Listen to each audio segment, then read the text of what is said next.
इस वीडियो में हम फंक्शंस को देखेंगे और जस्ट लाइक ऑब्जेक्ट्स ये भी बहुत ज़्यादा इम्पोर्टेंट हैं जावास्क्रिप्ट प्रोग्रामिंग लैंग्वेज में। इनफैक्ट ये सभी प्रोग्रामिंग लैंग्वेजेस में बड़े इम्पोर्टेंट हैं। कुछ लैंग्वेजेस में इसको डिफरेंट नेम से बुलाया जाता है, लेकिन आइडिया जो है वो सारी प्रोग्रामिंग लैंग्वेजेस में सेम ही है। कि आप एक पीस ऑफ कोड लिखेंगे और फिर जहाँ ज़रूरत होगी वहाँ पे आप उस फंक्शन को कॉल कर सकते हैं। बेसिकली मैं रिपीट कर देता हूँ, फंक्शंस का आइडिया ये है कि आप एक पीस ऑफ कोड आप एक जगह पे लिख लें और आप उसको जहाँ ज़रूरत है वहाँ पे उसको कॉल कर सकते हैं और फिर वो पीस ऑफ कोड जो है एग्जीक्यूट होगा। इसका एक और इम्पोर्टेंट फैक्टर वो ये है कि आप इसको मल्टीपल दफ़ा कॉल कर सकते हैं।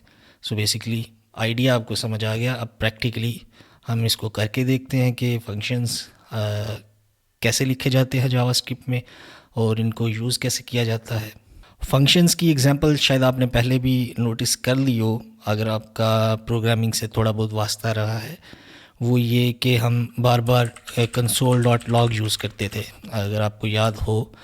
तो बेसिकली लॉग जो है वो एक फंक्शन है जिसको हम इन ब्रैकेट्स के साथ कॉल करते हैं। तो बजाय इसको डीपली समझने की हम अपना एक फ़ंक्शन बनाते हैं और फिर हम उसको देखते हैं कि फंक्शंस को कॉल कैसे किया जाता है, राइट। सो फंक्शंस को बेसिकली जावास्क्रिप्ट में दो तरीक़े से एक्चुअली लिखा जाता है, लेकिन हम जो एक स्टैंडर्ड तरीका है हम वो देखते हैं। सबसे पहले फंक्शन का कीवर्ड लिखा जाता है और उसके बाद फंक्शन का नाम लिखा जाता है। लेट्स से इस फंक्शन का नाम है ऐड, ठीक है। ये फंक्शन क्या करेगा, ये किसी चीज़ को ऐड करेगा। सो उसके बाद ये वाली ब्रैकेट्स और उसके बाद कर्ली ब्रैकेट्स। सो ये एक फंक्शन का प्रोटोटाइप है, यानी उसका खाका है, नक्शा है। सो अब हम इन ब्रैकेट्स के अंदर अपना वो कोड लिख सकते हैं जो हम चाहते हैं कि एग्जीक्यूट हो जब हम इस फंक्शन को कॉल करेंगे, राइट। तो इधर हम कंसोल डॉट लॉग एक स्टेटमेंट लिखते हैं और हम कह देते हैं ये, राइट। सो इसको सेव करते हैं और अगर हम इस फाइल को चलाएं, ये एक्चुअली app.js से डिफरेंट है, तो हमें इस फाइल का नाम लिखना होगा नोट के बाद और इसको एग्जीक्यूट करेंगे तो आप देखेंगे कि कंसोल में कुछ भी प्रिंट नहीं हुआ। उसकी वजह क्या है, क्योंकि हमने सिर्फ फंक्शन को डिफ़ाइन किया है, हमने इस फंक्शन को कॉल नहीं किया। सो फंक्शन तब तक इसका कोड नहीं चलेगा जब तक कि हम इसको कॉल ना करें। तो देखते हैं कि फंक्शन को कॉल कैसे किया जाता है। हम फंक्शन का नाम लिखते हैं और उसके बाद ये वाली ब्रैकेट्स लगा देते हैं। सो इससे ये फंक्शन कॉल हो जाएगा। तो इसको सेव करते हैं और रन करते हैं तो आप देखेंगे कंसोल में टेक्स्ट जो है वो हमारा प्रिंट हो चुका है। अब मैंने फंक्शंस की एक और बात की थी कि आप इसको मल्टीपल दफ़ा कॉल कर सकते हैं। सो मैं इसको कॉपी पेस्ट करता हूँ 3 दफ़ा और मैं अब अगेन अपने ऐप को चलाता हूँ तो आप देखेंगे कि 3 दफ़ा टेक्स्ट जो है वो हमारा प्रिंट हो चुका है। सो इससे क्या चीज़ पता चलती है कि हमने एक फ़ंक्शन लिखा और हम उसको मल्टीपल दफ़ा कॉल कर सकते हैं और वो मल्टीपल दफ़ा एग्जीक्यूट होगा। अभी तो हमने इधर एक ही लाइन लिखी है, राइट, लेकिन आप जो फंक्शन बनाएंगे मे बी वो जिस चीज़ के लिए है उस पर डिपेंड करता है कि इसमें कितनी लाइंस ऑफ कोड होगा। लेकिन चाहे इधर जितना भी कोड हो वो सिर्फ तब ही एग्जीक्यूट होगा जब इसे आप कॉल करेंगे, और अगर आप इसको मल्टीपल दफ़ा कॉल करेंगे तो ये मल्टीपल दफ़ा एग्जीक्यूट होगा। तो बेसिक आइडिया आई थिंक आपको समझ आ गया होगा। सो ये बड़े यूज़फुल होते हैं। इनफैक्ट दूसरी लैंग्वेजेस में तो ये शायद इतने यूज़फुल ना हो, लेकिन जावास्क्रिप्ट में ये स्पेशली यूज़फुल होते हैं, क्योंकि जावास्क्रिप्ट में कुछ फीचर्स हैं जो कि फंक्शंस के बगैर आप यूज़ ही नहीं कर सकते। तो इसलिए फंक्शंस का सीखना बहुत ज़्यादा ज़रूरी है। सो इसीलिए हम इसको बड़ी पहली वीडियोज़ में सीख रहे हैं। अब जो है वो हम फंक्शंस के पैरामीटर्स और आर्ग्यूमेंट्स को डिस्कस करते हैं, क्योंकि ये कुछ लोगों के लिए बहुत मुश्किल होता है अंडरस्टैंड करना। सो मैं कोशिश करता हूँ कि इसको सिंप्लीफाई कर सकूँ। बेसिकली जो फंक्शन आप कॉल कर रहे होते हैं आप उसको कुछ आर्ग्यूमेंट्स पास कर सकते हैं। उन आर्ग्यूमेंट्स को पैरामीटर्स भी कहा जाता है। सो ये दोनों इंटरचेंजेबल लफ्ज़ हैं, पैरामीटर्स और आर्ग्यूमेंट्स। सो बेसिकली आर्ग्यूमेंट्स का आइडिया ये है कि आप जो फंक्शन कॉल कर रहे हैं उसके बिहेवियर को आप पैरामीटर्स से चेंज कर सकते हैं। लेट्स से हमने ये ऐड फंक्शन जो है ये डिफ़ाइन तो कर दिया है, राइट, लेकिन ये एक्चुअली कोई एडिशन तो कर नहीं रहा। एक्चुअली ये ऐड का मतलब एडिशन है, मैं इसकी शॉर्ट फॉर्म लिखी है, सो शायद ये कंफ्यूजिंग हो। सो ये किस चीज़ की एडिशन कर रहा है, कोई हमने वैल्यूज़ वगैरह तो दी नहीं इसको, ये किस चीज़ की एडिशन करेगा। सो हम इसको वैल्यूज़ दे देते हैं। लेट्स से मैं इसको 2 पैरामीटर्स पास करता हूँ, 2 और अगेन 2। एक्चुअली दोनों पैरामीटर्स के दरमियान जो है वो आप ये कॉमा साइन यूज़ करेंगे। ये बेसिकली एक पैरामीटर को दूसरे से डिफरेंशिएट करता है। सो ये फर्स्ट पैरामीटर है और ये सेकंड पैरामीटर है। ये अब हमने पास कर दिए हैं, तो हमारे फंक्शन को चाहिए कि इन दोनों को ऐड कर दे, ठीक है। जस्ट लॉजिकली स्पीकिंग, ज़रूरी नहीं है वो चाहे तो इसको माइनस कर दे, लेकिन जो हमारे फंक्शन का लॉजिक है वो है एडिशन। सो इसको लॉजिकली इन दोनों वैल्यूज़ को ऐड कर देना चाहिए। सो दूसरे फंक्शन कॉल में हम फॉर एग्ज़ाम्पल 4 और 4 दे देते हैं, तीसरे में समथिंग दे देते हैं। तो ये इस फंक्शन को चाहिए कि हम जो भी वैल्यू इसको दें ये इसको ऐड कर दे और हमें रिटर्न कर दे। और रिटर्न को भी साथ में एक्सप्लेन करना है कि रिटर्न क्या होती है, एक फंक्शन की एक रिटर्न वैल्यू भी होती है। तो अब इस सारी चीज़ों को हम देखते हैं। अच्छा, अब मैंने पैरामीटर्स तो इसको पास कर दिए, ये फंक्शन इसको एक्सेस कैसे करेगा जो हमने इसको कॉल करते हुए पास किए हैं। बेसिकली जो पहली ब्रैकेट्स हैं फंक्शन की डेफिनेशन में, उसमें हम पैरामीटर्स को नाम दे सकते हैं। सो पहला पैरामीटर जो पास होगा इस फंक्शन को उसको हम लेट्स से P1 कह देते हैं, और दूसरा जो पास होगा उसको हम P2 कह देते हैं, राइट। सो अब इस फंक्शन की डेफिनेशन में है कि इसको जो पहला पैरामीटर आप पास करेंगे वो और एक दूसरा पैरामीटर जो पास करेंगे वो दोनों ऐड हो जाएंगे और इसकी वैल्यू रिटर्न हो जाएगी। ये बेसिकली हमने इंडिकेट किया है इस फंक्शन में, राइट। सो अब हम इसको इम्प्लीमेंट भी कर देते हैं। हम रिटर्न करते हैं P1 प्लस P2, क्योंकि P1 और P2 जो है वो नंबर्स हैं तो वो ऐड हो जाएंगे, प्लस हो जाएंगे और ये वैल्यू रिटर्न हो जाएगी। तो रिटर्न क्या होता है, बेसिकली हर फंक्शन जो है वो कुछ ना कुछ वैल्यू रिटर्न कर सकता है, और जो वैल्यू वो रिटर्न करेगा वो सिंपली जहाँ ये फंक्शन कॉल हुआ है वहाँ पे अवेलेबल होगी। सो इस पूरे कोड की जगह पे इस फंक्शन की जो रिटर्न वैल्यू है वो आ जाएगी। सिमिलरली ये जो कॉल है इसमें जो पैरामीटर्स हमने पास किए हैं उनका एडिशन इस जगह पे आ जाएगा, और इन दो वैल्यूज़ का एडिशन जो है वो इस जगह पे आ जाएगा। सो बेसिकली आपको आइडिया शायद हो गया है कि किस तरह हम फंक्शंस को पैरामीटर्स पास करते हैं और फिर जहाँ पे हमने फंक्शन को डिफ़ाइन किया होता है वहाँ पे वो पैरामीटर्स एक्सेप्ट करते हैं और फिर हम उसको इम्प्लीमेंट करते हैं जो कि फ़ंक्शन के लॉजिक के लिहाज से होता है। सो ऑब्वियसली हमारा फंक्शन जो है वो ऐड कर रहा है तो हमने सिंपली इसको रिटर्न कर दिया। सो अब हम इसको कॉल करते हैं। पहले तो इसको सेव करते हैं और कॉल करते हैं, तो कंसोल में कुछ भी प्रिंट नहीं हुआ। क्यों नहीं हुआ? क्योंकि हमने कहीं भी कंसोल लॉग स्टेटमेंट नहीं लगाई। सो हम जहाँ पे ये फंक्शन कॉल कर रहे हैं वहाँ पे हम जो रिटर्न वैल्यू आएगी उसको हम कंसोल लॉग में रख देते हैं, राइट। तो इसकी जगह पे इसकी रिटर्न वैल्यू आ जाएगी इस फंक्शन कॉल की, और वो कंसोल लॉग को पास हो जाएगी, तो हमारी कंसोल में इसका रिज़ल्ट आ जाएगा, राइट। ऑब्वियसली ये थोड़ा स्केरी लग सकता है आपको, लेकिन विद प्रैक्टिस और फ्यूचर वीडियोस आपको ये चीज़ें क्लियर हो जाएंगी कि ये कैसे चलती हैं।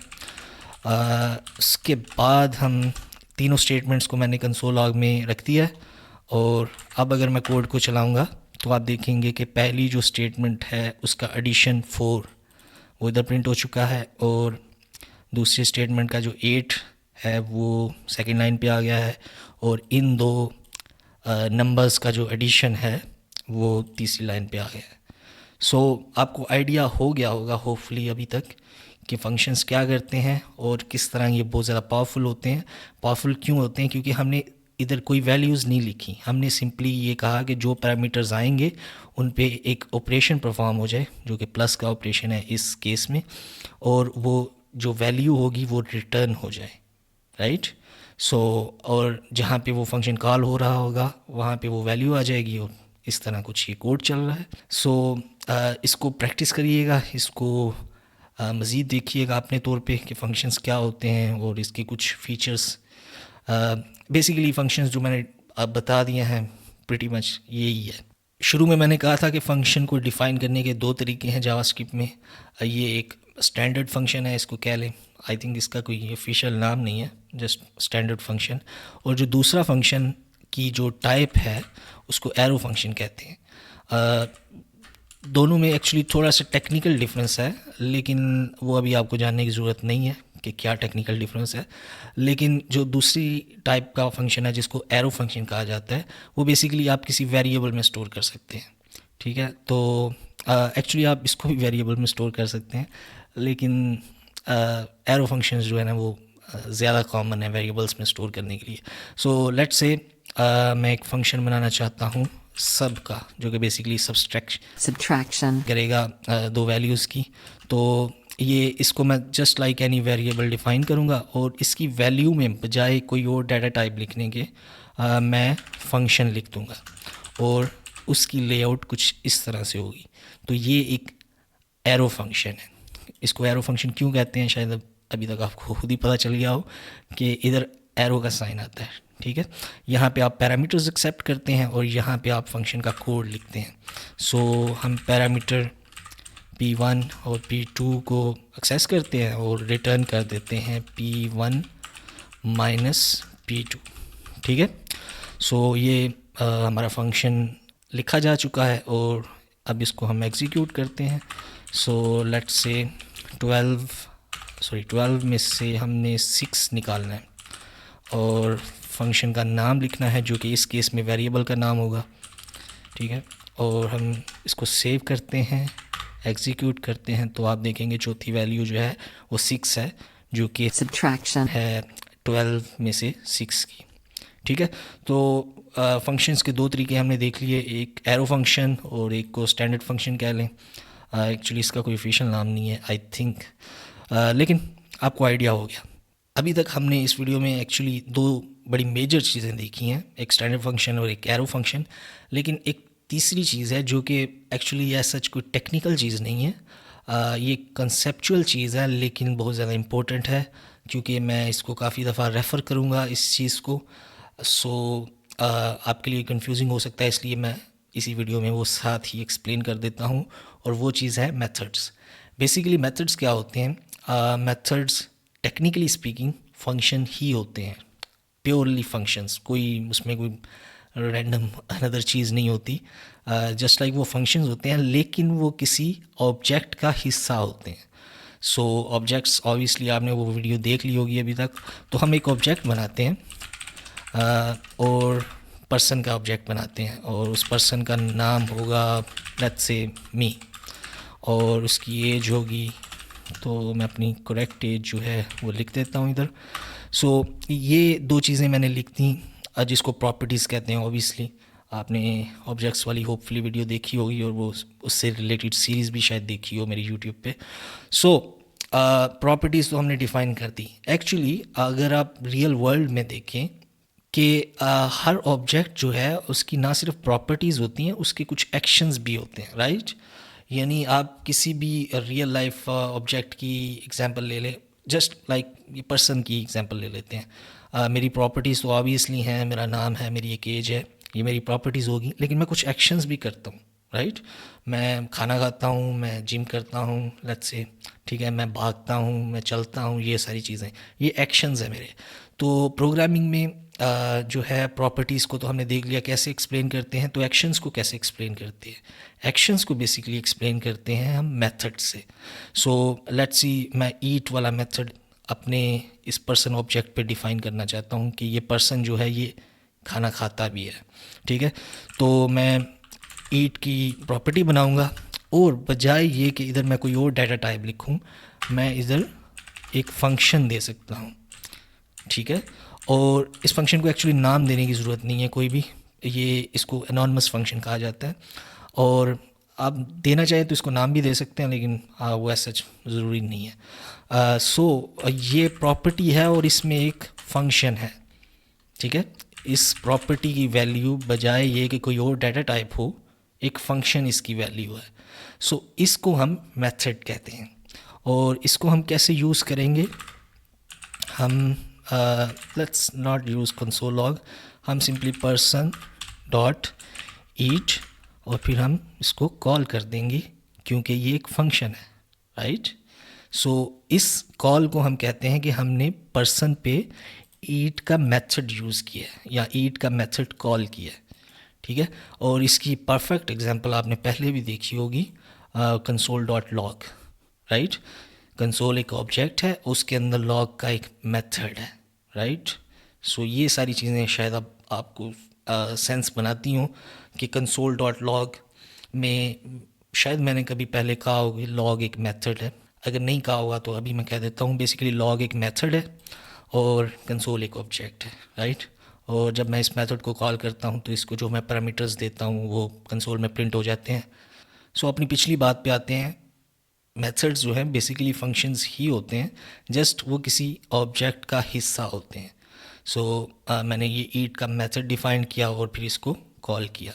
होपफुली आपको इन तीनों चीज़ों का पता चल गया होगा, स्टैंडर्ड फंक्शन और एरो फंक्शंस और फिर मेथड्स, जो कि बेसिकली ऐसा कोई टेक्निकल चीज़ नहीं है, जस्ट फंक्शंस को ही डिफरेंटली यूज़ करने को हम मेथड्स कहते हैं। और मुझे इसको एक्सप्लेन करने की ज़रूरत इसलिए पड़ी क्योंकि मैं शायद अपनी वीडियोस में मुख्तलिफ़ चीज़ों को मेथड्स कहूँ तो आप लोग शायद कंफ्यूज हो जाएंगे मेथड क्या चीज़ है। बेसिकली वो फंक्शन ही है लेकिन किसी ऑब्जेक्ट का हिस्सा है। इस वीडियो को आई थिंक एंड करते हैं। नेक्स्ट वीडियो जो है वो हमारी होपफुली प्रोजेक्ट पे होगी, तो नेक्स्ट वीडियो में मिलते हैं।